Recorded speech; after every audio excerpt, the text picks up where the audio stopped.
तो 6 चीजें मनुष्य के जीवन को नरक बना देती हैं। जरा ध्यान से सुनना, शांति से बैठना, सीधे बैठ जाओ, कोई जल्दबाजी मत करना। थोड़ी देर में सत्संग विराम लेगा।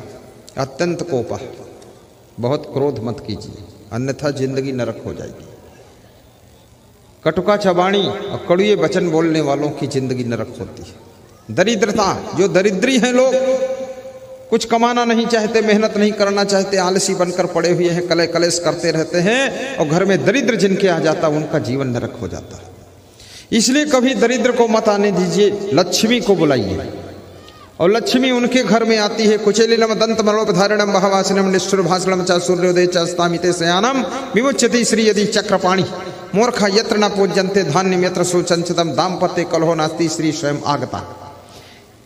किसके घर में लक्ष्मी आती है? जो मैले वस्त्र नहीं पहनता है, मैले दांत नहीं रखता है, भोजन कम खाता है, सूर्यास्त के समय सूर्योदय के समय सोता नहीं है, और याद रखना जिसके मुख से गालियां नहीं निकलती हैं, मधुर वाणी बोलता है, उसके घर में लक्ष्मी का डेरा पड़ जाता है और कभी वहां पर दरिद्र का अंधेरा नहीं होता। वश्येन्द्रियम जितानमानम धरदंडम विकारसु पारिच्छिकारणम अत्यंत धीरम श्री निर्सेवते।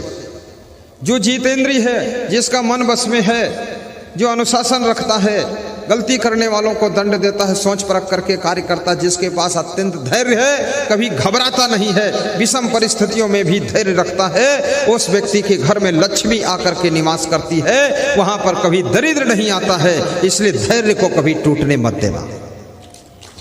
ये सब नीति शास्त्र के श्लोक आपको सुनाता चला जा रहा हूं फर्राटे के साथ में। टाइम कम है, बंद होने वाला है प्रवचन, महाआरती होगी। धैर्य से बैठिए, अभी और अद्भुत बात सुनाऊंगा। अत्यंत कोपा कटुका चबानी दरिद्रता च सुजने सुबैरम। जो लोग आत्मीय जनों से बैर रखते हैं, पिता से बैर, भाई से बैर, देवरानी से बैर, जेठानी से बैर, सासू से बैर, बहू से बैर, और पड़ोसी की खैर कुशल ले रहे, ऐसे लोगों की जिंदगी नरक हो जाती है। कृपया अपने घर में, कुटुंब में, परिवार में गम खा करके रहिए। आत्मर्क परित्यज परवर्गम समाश्रयत।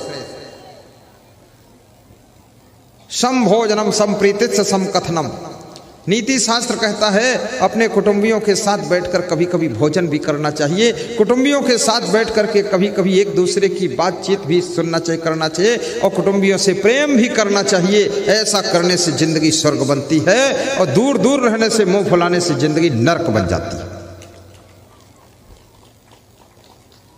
बजा सकते हो ताली, कोई बात नहीं।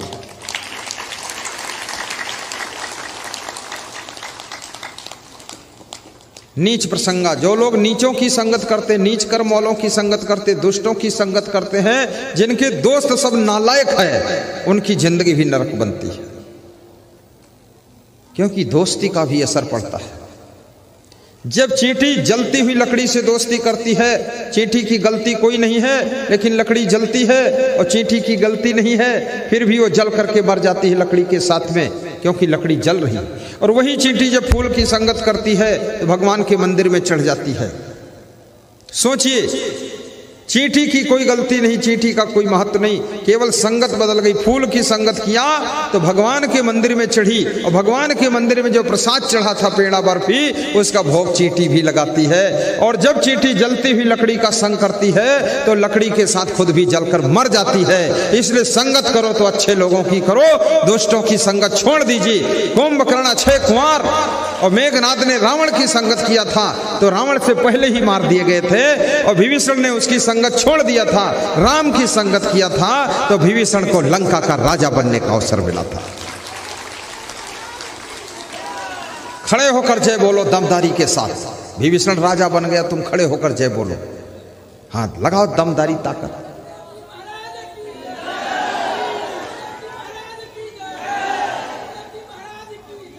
अब लगता है मुझे कि बिहार में भी एक आश्रम बनाना पड़ जाएगा मुझको, क्योंकि यहाँ के लोगों में अब दम लग रही है।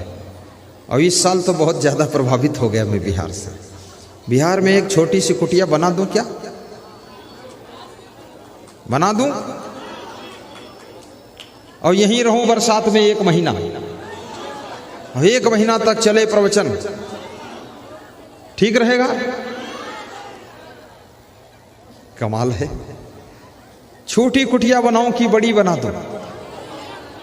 आश्रम बनाऊं कि कुटिया बनाऊं, झूठ मूठ बनाऊं कि सच में बनाऊं।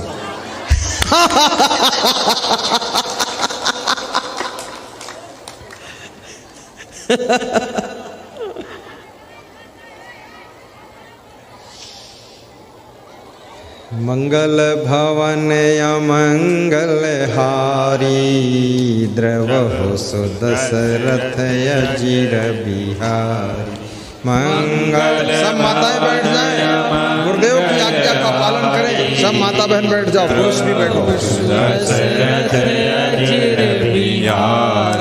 नाथ सकल संपदा तुम्हारी, मैं सेवक समेत सुत नारी। नाथ सकल संपदा तुम्हारी, कुछ नहीं है, बैठ जाओ माता लोग। समेत सुत नारी, मंगल भवन अमंगल हारी, द्रवहु सुदशरथ अजिर बिहारी। मंगल भवन मंगल हारी, द्रवहु सुदशरथ अजिर बिहारी। बोलिए सद्गुरु भगवान की जय। नीच प्रसंगा कुलहीन सेवा,